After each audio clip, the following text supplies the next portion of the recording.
बिस्मिल्लाहिर्रहमानिर्रहीम और अस्सलाम वालेकुम। 2 मई और पाकिस्तान में जुमेरात की सुबह। आज अभी तक की अहम खबरें और मेरा तजिया। सबसे पहली खबर जो आपके सामने रखनी है वो आज बड़ी ही इंटरेस्टिंग खबर है। वो ये है कि पक्के के डाकू सर जोड़कर बैठे हैं कि कच्चे के डाकुओं को कैसे पकड़ना है और आवाम को तंग करने और लूटमार करने से मना कैसे करना है। अब आप सोच रहे होंगे कि कच्चे के डाकुओं का तो हमें पता है, चलें जिनको नहीं उनको मैं बता देता हूं कि जो राजनपुर के ऊपर वाला इलाका है, बेल्ट है दरिया का, और एक तरफ से सिंध का इलाका बन जाता है, एक तरफ से पंजाब का इलाका, कुछ बलूचिस्तान का भी हिस्सा जो है वो टच करता है। तो ये इस सारे इलाके को कच्चे का इलाका कह दिया जाता है। वहाँ पर जो डाकू हैं वो सरेआम आजकल लोगों को अगवा कर रहे हैं, गोलियां मार रहे हैं, लोगों को अगवा करके उनसे पैसे लेते हैं, ना पैसे दें तो कत्ल कर देते हैं। वहाँ पर एक इस तरीके का सारा कुछ हुआ है और वहाँ पर कोई पुलिस नहीं जाती, कोई ऑपरेशन नहीं हो रहा वहाँ पर, और ना ही पंजाब पुलिस ना ही सिंध पुलिस कुछ करती है। हाल ही में सिंध के वज़ीर आला ने कहा कि उनको ये बात समझ नहीं आती कि उनके पास मिलिट्री ग्रेड का जो असला है वो कैसे पहुंच जाता है कच्चे के डाकुओं के पास। फिर कच्चे के डाकुओं ने खुद भी वीडियोस जारी की, याद कीजिए, जिसमें वो ड्रोन दिखा रहे हैं, जिसमें वो और ऐसा असला दिखा रहे हैं जो वो कह रहे हैं, या ऐसा इक्विपमेंट दिखा रहे हैं जिसकी मदद से वो ये सारे जराइम करते हैं। अब कच्चे के डाकू बहुत बुरा काम कर रहे हैं, जाहिर है, लोगों के अजीज़ों को कत्ल कर देते हैं, अगवा बराए तवान में इन्वॉल्व हैं, ये सब बुरे काम हैं। लेकिन उनको बाज करने के लिए बैठा कौन है, ये ज़रा देखिए। इंटरेस्टिंग खबर ये है, पक्के के डाकू। जी हाँ, पक्के के डाकू कौन है, अब आप सोच रहे होंगे। पक्के के डाकू हैं जी सदर आसिफ अली जरदारी, जो कमांडर इन चीफ हैं पाकिस्तान की मुसल्लह अफवाज के। जी हाँ, वो सदर पाकिस्तान है और हमारी मिलिट्री इस्टेब्लिशमेंट उनको खुद लेकर आई है अपने कमांडर इन चीफ के तौर पर। मीन ज़्यादा पसंद है वो उनको। तो अब ये जो पक्के के डाकू हैं ये सदर हाउस के अंदर इकट्ठे हुए और वहाँ पर मोहसिन नकवी साहब को भी बुलाया गया, वज़ीर आला सिंध को भी बुलाया गया, और वहाँ पर गुफ्तो शनीद हुई कि कच्चे के डाकुओं को बाज कैसे रखना है। अब जो कच्चे के डाकू हैं वो कोई शक नहीं बुरा काम कर रहे हैं, लेकिन उनका बुरा काम करोड़ों में है, वो भी नहीं होना चाहिए। लोगों को अगवा करना, कत्ल करना किसी सूरत भी जायज़ नहीं है, लेकिन वो तो करोड़ों रुपए का सारा मामला है ना। ये जो पक्के के डाकू हैं ये तो अरबों रुपए की चोरी करते हैं। आप ज़रा सिंध का रेवेन्यू रिकॉर्ड देख लें, लैंड रिकॉर्ड देख लें। आप सिंध के अंदर जिस तरीके से इवन बरसाती नाले तक ये पक्के के डाकू जो हैं ये बेच गए, अपने लोगों को दे दिए, प्लॉट काट के बेच दिए, सोसाइटियाँ बेच दी, मीन कोई जगह छोड़ी नहीं। कब्रिस्तान तक जो हैं उनको इन्होंने सीधा करके तो उनको भी बेच दिया। अगर कोई पार्क था बच्चों के खेलने का वो भी बेच दिया। तो जो कुछ आपके सामने कराची में और सिंध में हुआ है वो मेरा नहीं ख्याल कि किसी को उसके बारे में किसी किस्म की गलत फहमी है। तो जो पक्के के डाकू थे वो सदर जरदारी साहब की सदारत में अवान सदर में सर जोड़ कर बैठे और इस बात के ऊपर डिस्कशन उन्होंने की कि अब कच्चे के डाकुओं को हमने कैसे रोकना है और कैसे मना करना है। मेरा नहीं ख्याल कच्चे के डाकुओं ने अच्छा किया, कोई पैगाम नहीं वापस भेज दिया कि सरकार कोई और तो करे, आप कैसे कर सकते हैं, हमसे बड़ा डाका तो आप मारते हैं। वहाँ पर जरदारी साहब ने यह भी कहा कि ये भी पता करें कि ये जो फ़ोन छीनते हैं, गाड़ियाँ छीनते हैं कराची के अंदर, सिंध के अंदर, ये जाती कहाँ है। माशाल्लाह, ये जहन में रखिए कि पिछली कई दहाइयों से वहाँ पर पीपल्स पार्टी की सूबाई हुकूमत है और अभी तक इनको नहीं पता कि जो गाड़ियाँ और चीज़ें वहाँ से छीनी जाती हैं वो जाती कहाँ हैं।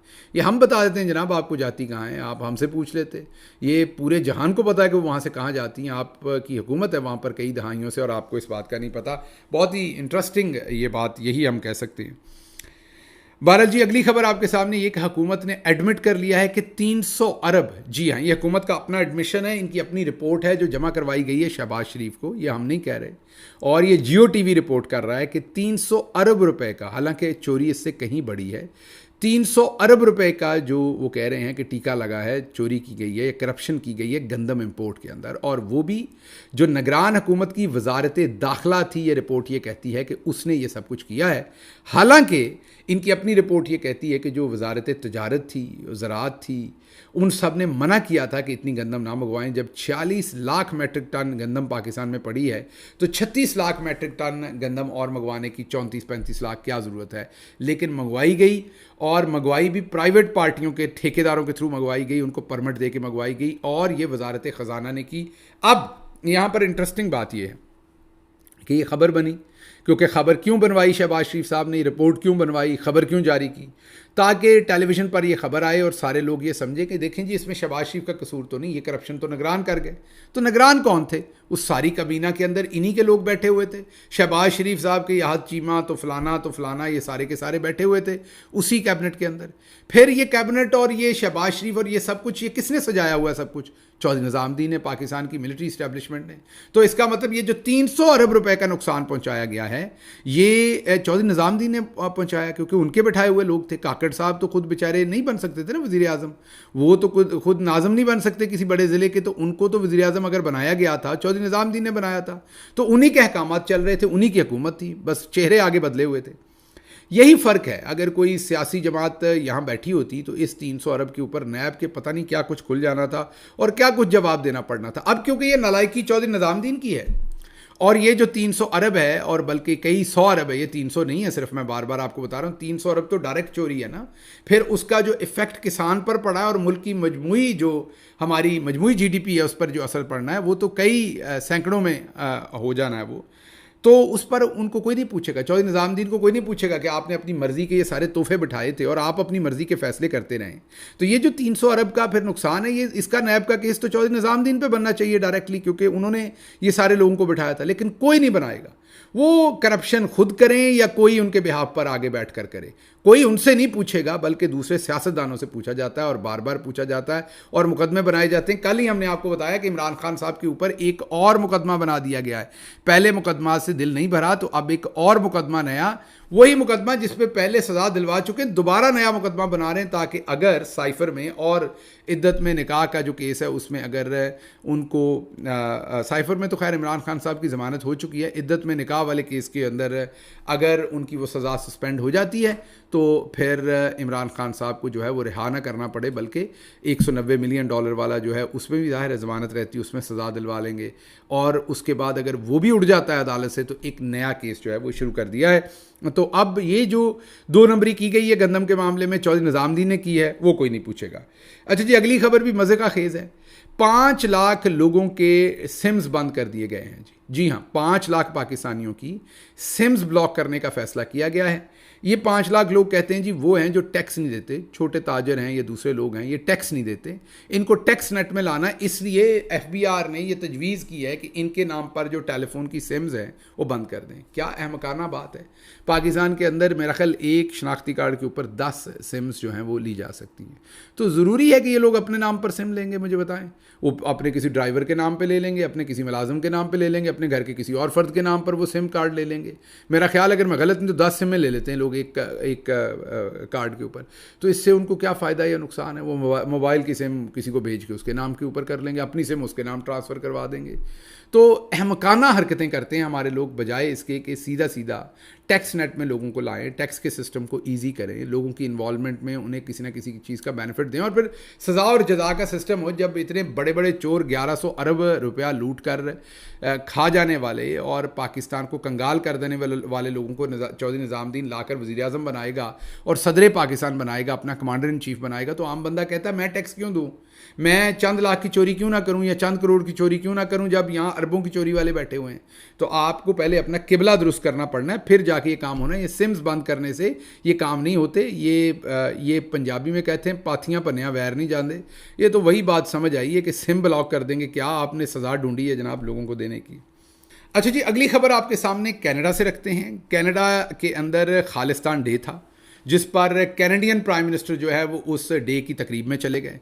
आपको पता है कि कनाडा के अंदर सिखों की एक बहुत बड़ी तादाद है, बल्कि अगर आप कहें कि जो इमिग्रेंट, वैसे तो सारे ही वहाँ इमिग्रेंट हैं, असल ज़मीन तो ये रेड इंडियंस की थी, लेकिन जो हाल ही में पिछले चंद सालों में वहाँ पर इमिग्रेंट्स गए हैं, उनमें जो सिख हैं वो सबसे ज़्यादा बड़ी तादाद में, उन्हीं से वोट लेना, वो उनकी कॉन्स्टिट्यूंसी हैं। बहुत सारे सिख जो हैं वो मेंबर पार्लियामेंट हैं कनाडा के अंदर। तो इन हालात के अंदर कैनेडियन वज़ीर आज़म तो इग्नोर नहीं कर सकते, वो गए, उन्होंने वहाँ तकरीर भी की।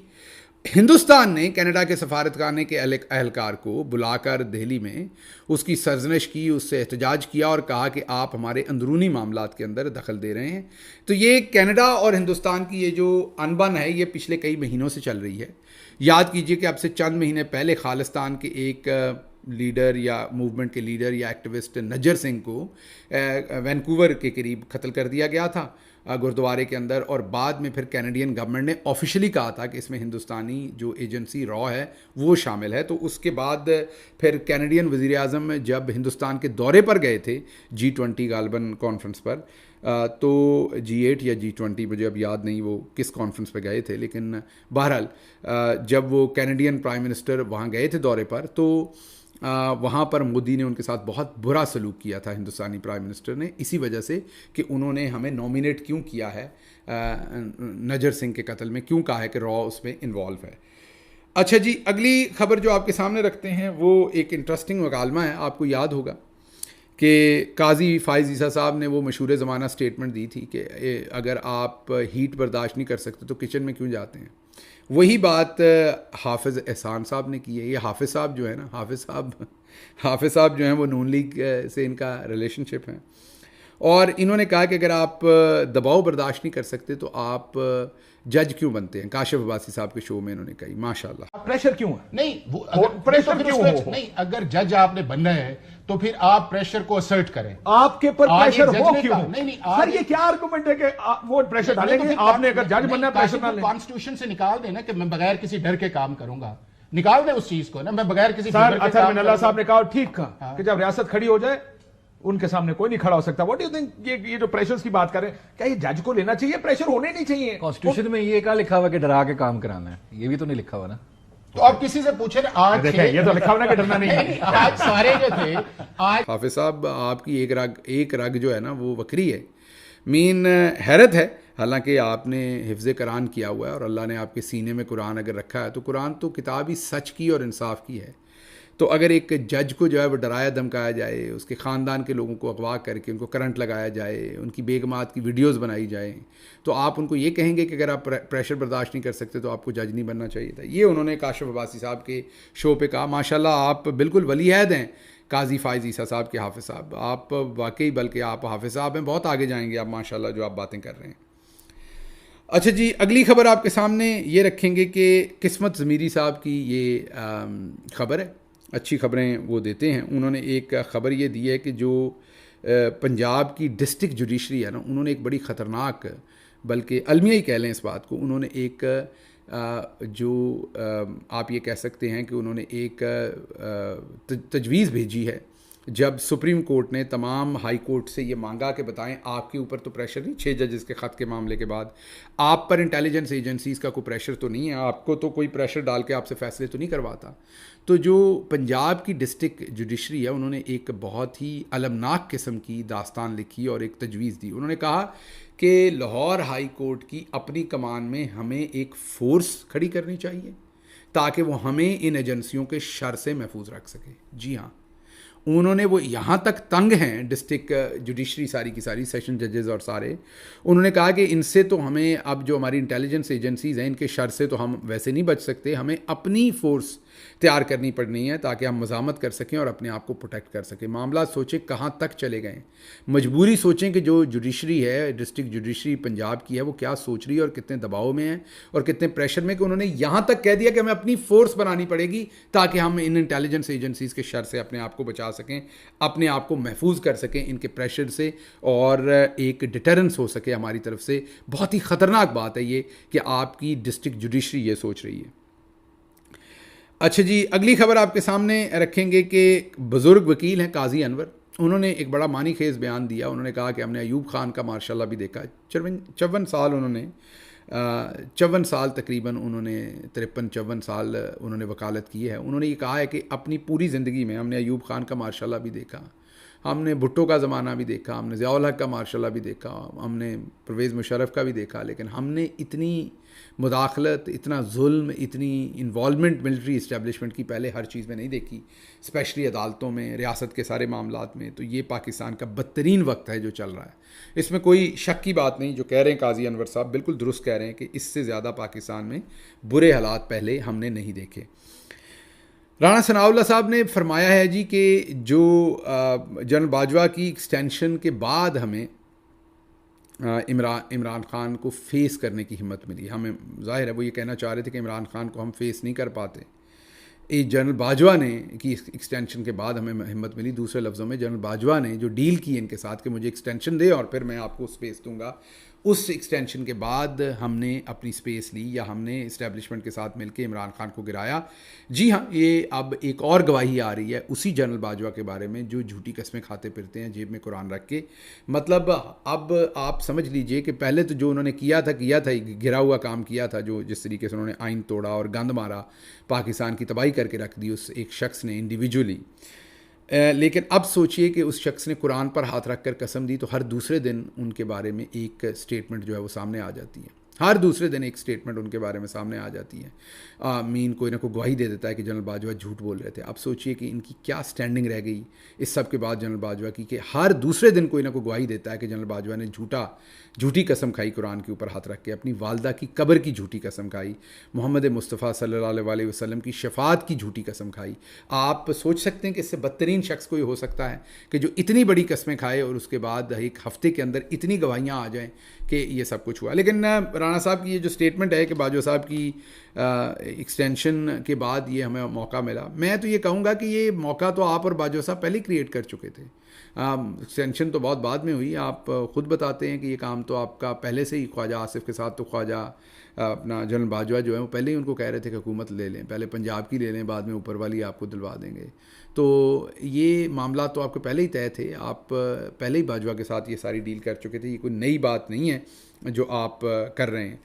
अच्छा जी, चीनी कंपनियों का जो पाकिस्तान के ऊपर कर्जा है वो 529 अरब रुपए हो गया है। पहले तो हम बैरूनी कर्जे बाकी को रोते थे ना, जो IMF और इधर उधर से हम लेते थे, और पिछले इतने सालों में इतना ले लिया, इतने सालों में इतना ले लिया। और आपको याद होगा कि बताया जाता था कि 2000 अरब, फिर 2000 से 4000 अरब हो गया।